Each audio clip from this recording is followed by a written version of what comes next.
Welcome back to the SMT YouTube channel. In this video, folks, I wanted to kind of cover this concept with you guys here. I know a lot of us are network people. We love fantastic networks.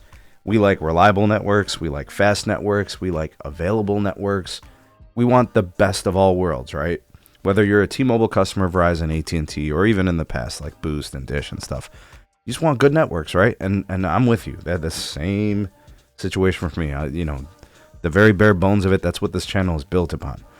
But there's something from T-Mobile that we have been expecting to see, and that's been, we've wanted to see the network get bigger. We want their coverage to match both AT&T and Verizon, right? In order for these network builders and operators to truly be competing with each other at full force, there has to be no negotiation. The networks need to all be really good. And they're all, for the most part, really good. But we want to see a little bit more of the spending on the T-Mobile network that can enable them to close up the coverage gap that exists between them and their blue competitor in AT&T and their red competitor in Verizon. So, to this day, those two networks are much larger, much more available, especially from the native side. Now, T-Mobile has done a pretty good job of continuing to grow their network from a native terrestrial network standpoint.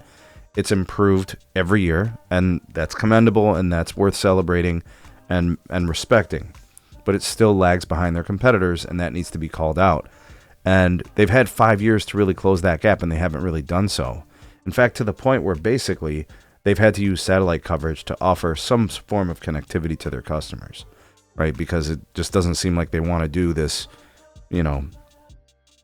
roaming partner thing or whatever. But now we have word that T-Mobile's board of directors has declared a cash dividend of $1.02, so $1.02 per share, which is a very sizable increase. That is 16% increase from the prior quarter. This dividend is going to be paid in the month of December of this year, 2025, and I think stockholders will see it as record like a couple weeks before that. So that's a formal announcement. That's happening. That is official. So when I think about like how much money that is, right? And I'm not sure how many shares outstanding T-Mobile has. And again, I don't do like financial advice or tell people, buy T-Mobile shares and collect dividends. That you do what you do, speak to your financial advisors and get the best financial guidance. But you have, a move to become a dividend payer like their competitors, AT&T and Verizon. And that's great. Nothing wrong with that. And you have a growing dividend like what typically Verizon has done, right? Annual growth of the dividend. AT&T had a very healthy dividend as well, and then recently they cut it back a bit as they've tried to pay down debt. But, for T-Mobile to still not have a matching network, it kind of does bother me a little bit. It would be nice to see the CapEx come up just a smidge, and then specifically that additional spend go towards shoring up that coverage piece. And, I just don't want to continue to see customers and viewers of my channel and commenters when I do T-Mobile videos. I don't want to hear them and see them and read them saying things like, T-Mobile doesn't have coverage where I work, or, the T-Mobile network where I live is the weakest of the three because of coverage issues. And, the signal is weak and the density isn't that great. Like, I want to see that get addressed so that way we have, three real competitors across the entire country. And there's some places where T-Mobile's got the best network. And like I said, that's commendable, but they still absolutely have the smallest network. And that is by any metrics, whether it's pops covered, whether it is, geographic square mileage and things of that nature.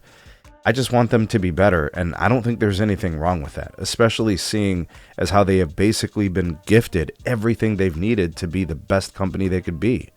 From the Metro deal to the failed mergers with AT&T and other companies, and, the approved merger with Sprint and Lumen and fiber operators and additional spectrum assets and N41, and like everything has been going swimmingly. Nothing's really prevented them from doing anything. So it would just be nice to see the network spend kick up a little bit, let them match Verizon and AT&T, so then folks can have three options everywhere and not just some or most places, right? Just to make them more competitive.